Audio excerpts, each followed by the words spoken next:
This video is presented by the EA Creator Network. I have received some of the Sims 4 packs for free. Thank you to the EA Creator Network. Hello everyone, JSimLady here. Welcome back to another Sims 4 speed build.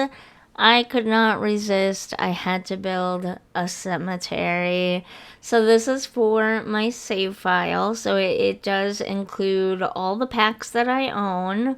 Or, well, it doesn't really include all the packs that I own because it's a relatively small build. So it includes a relatively speaking small amount of packs, but you know what I mean. It's not I didn't be careful of which packs that I used. It's not a base game only build. However, it does not have life and death yet. I do plan on, for the save file, going back in and adding life and death stuff to it, but I kind of wanted to get it out there now so that people could use it, because I got thinking about it. While it's great that we're getting designated cemetery lots, and while it's great that we're getting designated funeral events, you don't necessarily have to have those things. They are not so fundamentally changing the game that you couldn't live without them. And so I wanted to, first and foremost, build this lot with that in mind. That you really could use a funeral / cemetery lot in any combination of the base game and packs that you have, and it's all gonna look the same. I haven't gotten too deep into it. I've mostly only watched 2 people, and they didn't really explore the cemetery lots too much. I did watch a cemetery speed build by Creates for The Sims, and her cemetery lot is one of the most beautiful and respectful lots I've ever seen for this kind of stuff. I love it so much. You should definitely go check out her builds. She created one of the official builds for the new pack, and it's gorgeous. But she didn't really talk much, as far as I could tell, what the difference between just using a national park or a park, other than if you use a park, you have to have playground equipment and there will be children there. You could use national parks if you have, what national parks come with? Was it outdoor retreat? So if you have outdoor retreat, you could use a national park. You have to have a grill, which is a little bit weird, but you could maybe split the lot in half and have like a little park area off to one side and a cemetery next to it. That'd be like a double duty lot too. But anyways, my point is, you don't have to have life and death to do this kind of stuff. And so I kind of was building that initially with that in mind. Now, the first one you saw, I went a little too 1800s prairie church with it. And while it's an adorable little build, this was not the right setting for what I was going for. So ultimately, what my idea had been was to, I don't know how to describe it, so I'm not even going to try. But where I live, less and less, we are using funeral homes for visitations or wakes, and then the next day moving to a church for the actual funeral, and then after that moving to the cemetery for a burial. Instead, what a lot more people are doing recently is having the wake and the funeral all in the funeral house basically at the same time, and then having the burial afterwards at the cemetery. And so we have all these funeral homes where I live, and they are nice. They're nice. They blend in really well with their surroundings. They're very nondescript yet respectful buildings, is the best way that I can describe them. They're very nice and respectful and comforting buildings, but they're very nondescript. You would not know that they were a funeral home just passing by them. They blend in very much with their communities. They're just little respectful buildings that don't try to be too big and embellished, I guess is what I'm trying to say. They don't make the focus the building. The focus is the grieving family and the loved one who has passed away. You know what I mean? And the building is just a quaint. That's not the right word. That's not the word I'm trying to use. Yeah. Anyways, for this build, I was going for that essence, basically. And it took me months to get there, though, because really I wanted to build a cemetery for the save file months ago. Because I have some story ideas for some of the families in the save file, but we need a cemetery. And ultimately, I thought, okay, I'll just place like a national park and put a fence around it, put some trees lining the back, and it'll just be all headstones. Or maybe I'll build like one mausoleum or whatever for one of the wealthier families or whatever, and then that'd basically be it. Sometimes I get stuck and I can't see any other way of doing things. And so without life and death, I really felt like, and also, to be honest with you, I do tend to be influenced by other people's emotions and feelings and stuff sometimes a little bit too much. And so there were some very vocal people who were complaining for many, many years that we didn't have a designated cemetery lot, and what even is the point of pretending to have a cemetery lot at a park or whatever, and pretending to have funerals when it's not really a part of the game or whatever. And so I got stuck in this thinking of, well, we could just place tombstones on home lots, or we could just throw them in a park somewhere or whatever, and whatever. And so I couldn't break out of that thinking because so many people, well, not so many, but a vocal group of people kept repeating that same thing over and over again. And I realized recently, you know what? That's not actually true. You can use a national park. You can use a generic lot type if you want. Whatever, you know.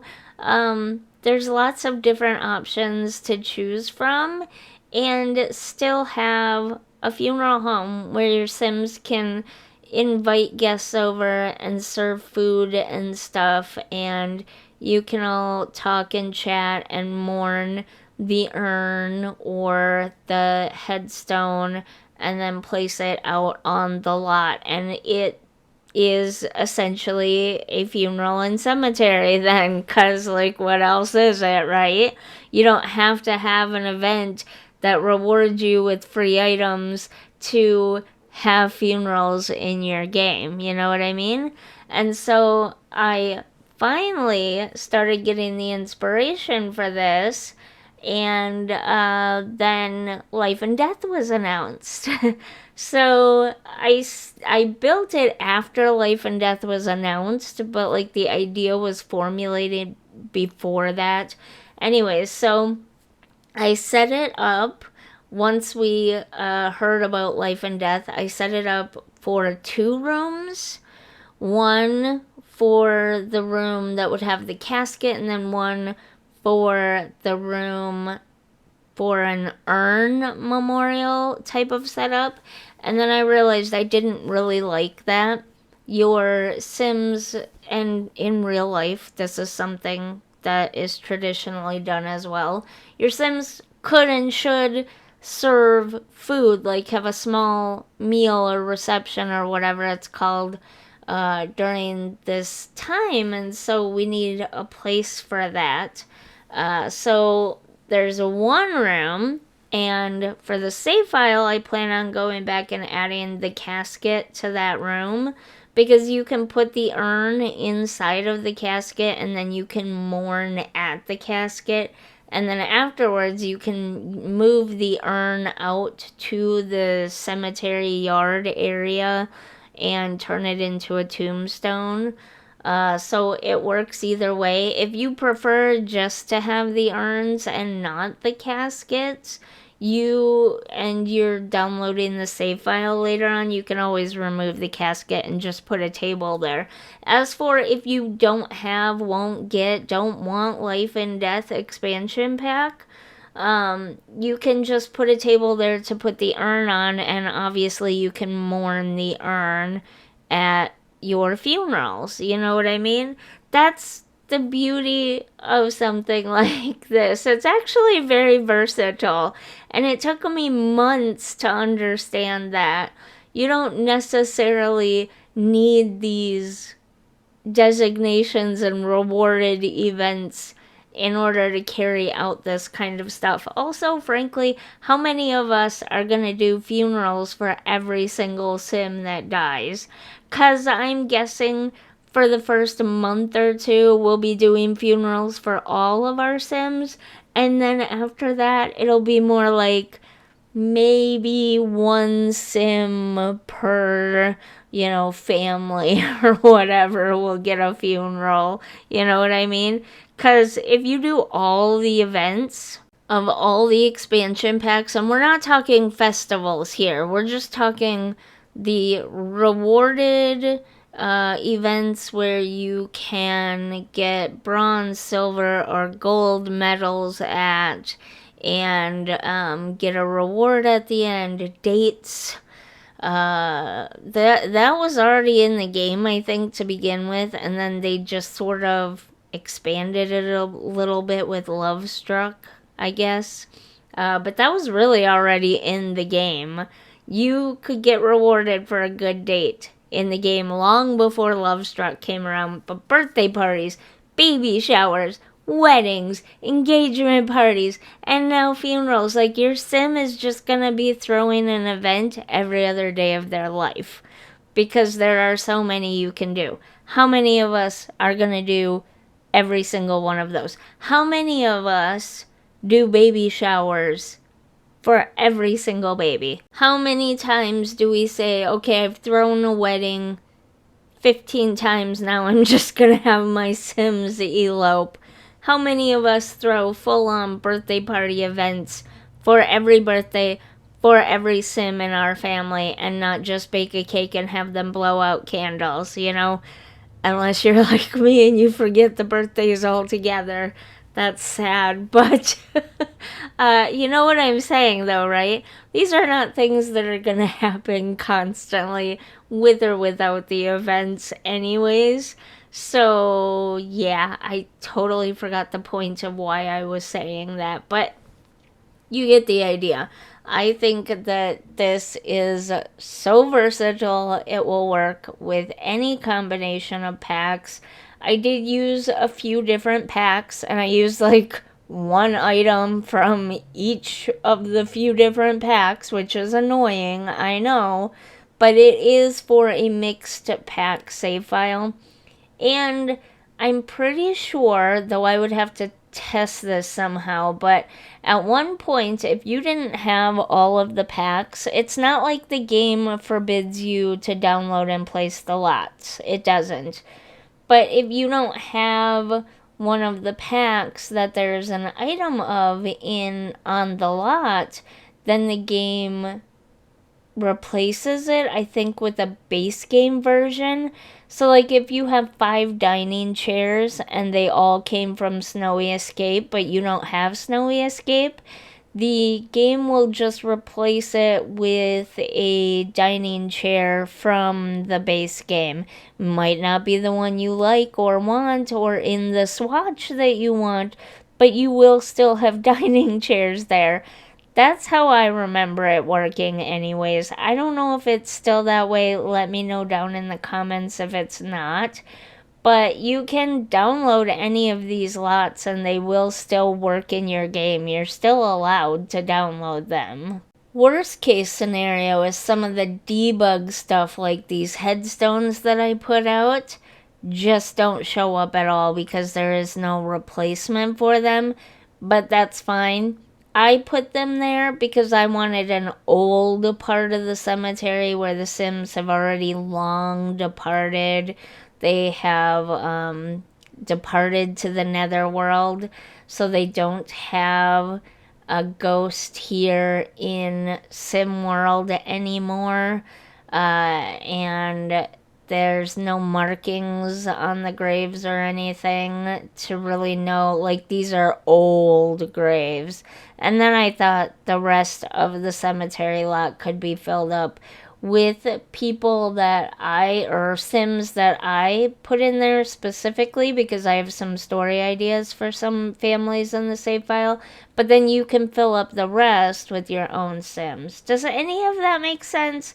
I am really super tired and I feel like it doesn't make sense. And very quickly before we leave, I want to say that I will be in the second wave of early access players, but I will definitely not have a video on YouTube for early access stuff tomorrow on Tuesday when I get access, because tomorrow's going to be a busy day. We have to go vote, and then my daughter has her very first ever choir concert. So it's going to be a busy day for us. And when I get access to the pack, it'll be too late to make and edit a video for it.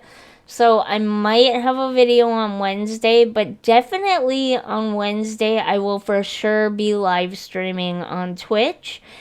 And Thursday too. I'll be live streaming on Twitch on Wednesday and Thursday for sure. But you know what I could probably do is post my very first thoughts and some screenshots from any recordings I do Tuesday night after my daughter's choir concert on my community tab here on YouTube. So check for that Tuesday night or Wednesday morning. Okay, so right now it's marked as a generic lot. Is it generic? Yes, right now it's marked as a generic lot because I have to do some playing in the save file to set up some of the families, and I didn't want the game moving any Sims onto this lot because that would be weird. But anyways, here's the front. I used this item here I believe this is from Snowy Escape, as kind of like the funeral home sign, I guess. And then again, we have these old tombstones out here for the old part of the cemetery.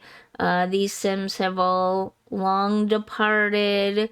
The rest is empty back here. You could, if you do get life and death, I personally would put like 2 crypts right here. They call them crypts because they are mausoleums. You can store up to 20 Sims each in them. But then you can also access the crypts below as well.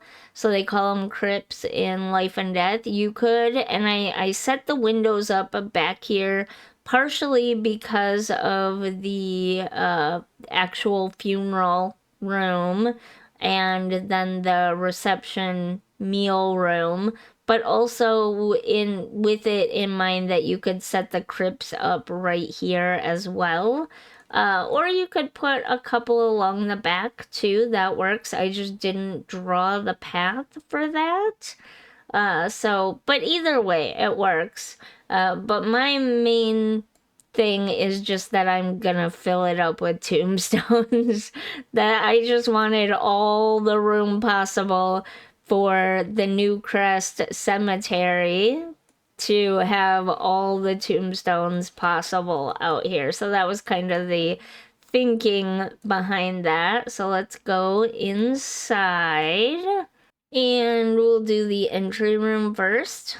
Wrong way. Always going the wrong way with it. So we'll do the entry room first here.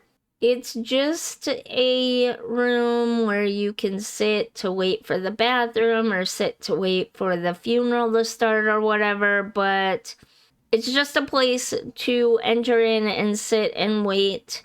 So you're not disturbing the funeral or the funeral guests. You have the actual funeral room right here. I purposely left it undecorated because with life and death, the casket will go right there in front of the curtains, and then the podium kind of like right here in this area. And the idea is it's supposed to be all about the sim and the family. So I left this room undecorated on purpose. This is the area to put up pictures of your sim, have some flowers out here, maybe the memorial picture here, and then this is the guest book for guests to write their names in. And then it's just a carpeted hallway to be quiet and nondescript with just the photos of the dead loved one over there. And then I'm always hitting the wrong buttons.